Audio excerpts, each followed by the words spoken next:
Hey lovers of Westeros, I have struggled with the decision to make any more show-based videos as I won't be watching the show going forward, and because I feel that I'd be failing you guys.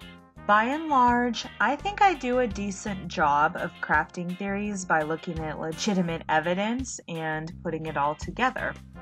However, given the showrunner's propensity to abandon seasons worth of clues and foreshadowing in the name of subverting expectations, theory crafting is pointless.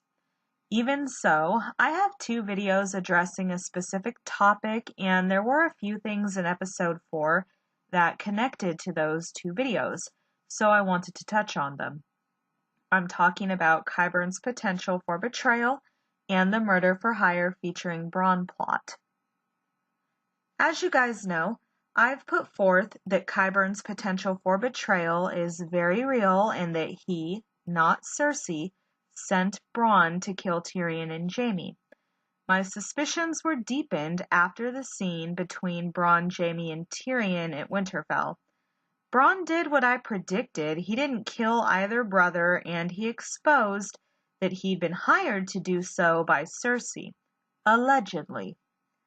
He also attempted to extort the Lannister brothers, something I hadn't predicted, because up to this point, the show hadn't portrayed Bronn like the sellsword he is, and doing so now feels a bit contrived and convenient, but whatever. Sidebar, I'm curious how Bronn got into Winterfell in the first place. Given that there's still a war with Cersei to fight, I wouldn't think strangers armed with crossbows would be permitted entry to the castle. I mean, Bronn could have killed Dany, Jon, Tyrion, Grey Worm, Sansa, Varys, everybody. Nothing should move in the castle, but Sansa hears of it. Oh well, if Arya can jump through portals to kill the Night King, who am I to judge Bronn getting into Winterfell with a weapon? But back to the extortion, though. In his scene with the Lions of Lannister, Bronn shakes them down, saying he's been offered Riverrun by Cersei in exchange for killing one of, if not both of her brothers. He then says Dany stands to win the war, meaning Cersei is a dead woman and dead women can't pay up, so perhaps he should start picking off Dany's generals to shift the odds in Cersei's favor. Sensing where this is going, Tyrion reminds Bronn that the offer to pay Bronn double what anyone else offers for Tyrion's head still stands. And to double Cersei's offer, Tyrion proposes that Bronn could have Highgarden.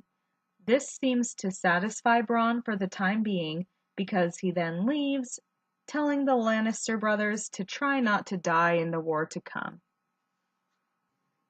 A few things can be gleaned from all that. First, it's entirely possible that Bronn is playing his own con to leverage his standing. Remember, when Qyburn solicited Bronn's services, he made no mention of Riverrun. He merely referred to his own reward from Cersei, implying that she can be generous to those who help her. Maybe that was something brought up off screen, or maybe Bronn is lying about it and simply trying to get something for nothing. Robbing people blind is consistent with what a sellsword would do. Regardless, the promise of Riverrun all but confirms Cersei wasn't involved in the hit on her brothers. She would never reward someone whose loyalty couldn't be guaranteed with such a grand prize, especially since Cersei doesn't trust Bronn for setting up the meeting between Tyrion and Jaime. I alluded to that in one of the other videos. She told Jaime what Bronn did was a betrayal and that he deserved to be punished. So how does Cersei go from that to giving him Riverrun? She wouldn't. In the books, one of her sycophants tries to run a similar scam, angling for a prestigious castle as a reward for his loyal service. Although there is more to that situation than meets the eye, Cersei plans to bestow a castle more suited to the individual's station upon him, not the one he asked for. If book Cersei, whose far more mentally disturbed and far less intelligent than her show counterpart wouldn't do it. I don't think show Cersei would do it either. But then again, this is David and Dan we're talking about here, so who could say? You never know when they're going to try to subvert fan expectations again. Now, the second thing from the episode which furthered my suspicion that Cersei wasn't involved with the contract on her brothers was the mini parlay at the city gates.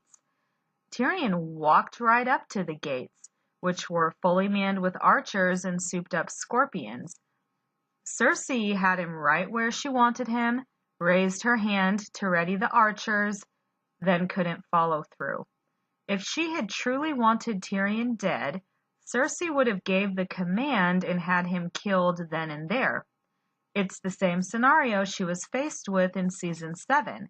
Cersei had both of her brothers in her grip. They both dared her to kill them, but she couldn't. So I'm to believe that she went in on putting a hit on them when she's twice failed to kill them, one of those times being after the hit was arranged? I'm sorry, but I just don't buy it. And that brings us right back to where we started. Qyburn outwardly appears to fully support Cersei. His brief exchange with Tyrion definitely makes it seem that way. But the fact that moments later Cersei was again unable to kill Tyrion contradicts Qyburn's story to Bronn. So if Qyburn went behind Cersei's back and lied to Bronn and hired him of his own accord, Qyburn is playing his own game.